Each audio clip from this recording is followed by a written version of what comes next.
Under My Roof offers a variety of ways to search your inventory to quickly find the information you're looking for. To search your entire inventory, tap or click the magnifying glass in the home area. Enter your search phrase and press the return key, or press the button on the right to begin the search. Results are organized by type, such as home or item. Each result tells you which fields match, as well as related elements where a match was found, such as a supply needed for a maintenance task for a location. Tap or click on a result to view its details. Tap or click the close button at the top of the results to exit your search, or use the magnifying glass to perform another search. The options below the search box let you refine your search.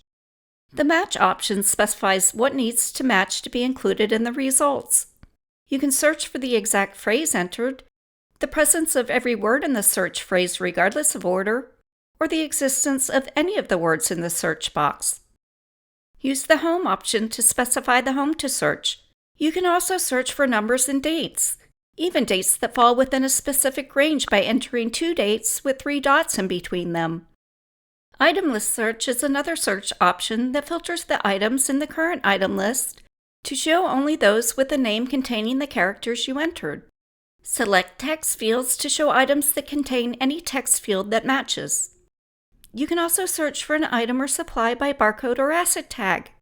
Tap or click the Search by Barcode button at the bottom of the item or supplies list to use your device's camera to scan the barcode and find the item or supply in your inventory. Finally, by tapping or clicking the Search by Barcode button at the bottom of the moving box list, you can scan the barcode or QR code of a moving box to reveal its contents.